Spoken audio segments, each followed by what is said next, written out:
Chandrababu red book రాజ్యాంగంపై fire అయ్యారు వైఎస్ఆర్సీపీ అధినేత YS Jagan.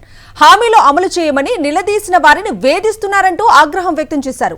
ఉద్యోగ సంఘం నేత వెంకట్రామరెడ్డిని డిస్మిస్ చేయడంపై మండిపడ్డారు వైఎస్ జగన్. ఇదెక్కడి పరిపాలన అంటూ ఎక్స్ లో పోస్ట్ చేశారు ఆయన. చంద్రబాబు తీరు చూస్తుంటే భయపడ్డారని అర్థమవుతోందన్నారు వైఎస్ జగన్.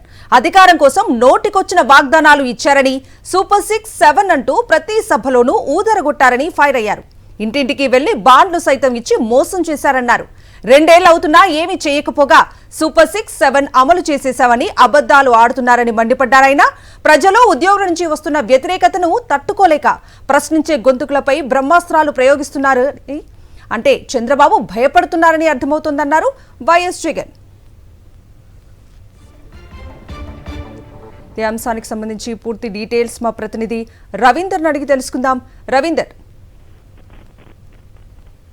చంద్రబాబు నాయుడు గతంలో ఎన్నికల సందర్భంగా ఇచ్చినటువంటి హామీలకు సంబంధించి అమలు చేయకుండా నిర్లక్ష్యం చేసినటువంటి వైన్ మీద వైఎస్ జగన్ కొద్దిసేపటి ట్వీట్ చేశారు. ముఖ్యంగా ప్రజలు ప్రశ్నించే గొంతులను వేధించే కార్యక్రమానికి చంద్రబాబు తెరదీశారంటూ ఆయన ఆ ట్వీట్ లో ఆగ్రహం వ్యక్తం చేసినటువంటి పరిస్థితి. ప్రధానంగా చూస్తే కనుక 2 రోజుల క్రితమే ఉద్యోగ సంఘాల సంబంధించినటువంటి నాయకుడు వెంకటరామరెడ్డి మీద ప్రభుత్వం డిస్మిస్ చేసినటువంటి పరిస్థితులను మనం చూస్తే ఈ నేపథ్యంలో గతంలో వాస్తవానికి ఉద్యోగులకు సంబంధించి చంద్రబాబు అనేక హామీలను కూడా ఇచ్చారు. కానీ వాటికి సంబంధించి ఎందుకు హామీలను పరిష్కరించలేదంటూ ప్రశ్నించినందుకు ఉద్యోగ సంఘ నేత వెంకటరామరెడ్డిపై డిస్మిస్ చర్యలు తీసుకున్నారంటూ కూడా ఆయన ఆగ్రహం వ్యక్తం చేశారు. మరి నిజానికి గతంలో బీజేపీని ఓడించుకుంటూ కర్ణాటకలో ఎన్జిఓ సంఘ నేత అశోక్ బాబు తోటి ఎన్నికల ప్రచారం నిర్వహించారు కదా, అప్పుడు ఆయన మీద ఎందుకు చర్యలు తీసుకోలేదని కూడా వైఎస్ జగన్ అందులో ప్రశ్నించారు. అంటే మీ వాళ్ళకి ఒక న్యాయం, పక్క వారికి ఇంకొక న్యాయం అంటూ కూడా జగన్ తన ట్వీట్ లో ప్రశ్నించినటువంటి పరిస్థితి. నిజానికి ఇప్పుడే కాదు, ఎన్నికల సందర్భంగా కూడా అనేక హామీలు ఇచ్చారు.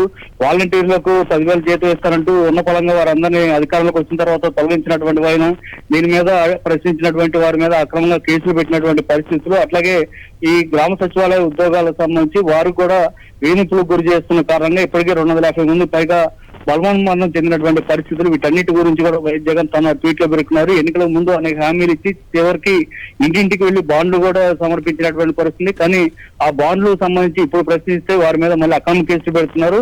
వీటన్నిటి నేపథ్యంలోనే జగన్ ఆ ట్వీట్ లో పేర్కొంటూ అనేక అంశాల గురించి ప్రస్తావించారు. ఈ విధంగా అక్రమంగా కేసులు పెట్టి వేధిస్తున్నారంటే ఖచ్చితంగా చంద్రబాబు ఆయన ప్రభుత్వం భయపడుతుంది అనేది చాలా స్పష్టంగా అర్థమవుతుంది. కేవలం భయపడటం కారణంగానే ఈ విధంగా ప్రజలు ప్రశ్నించే గొంతులను నొక్కేసేటువంటి కార్యక్రమం చేస్తున్నారంటూ కూడా వైఎస్ జగన్ ఆ ట్వీట్ లో పేర్కొన్నారు.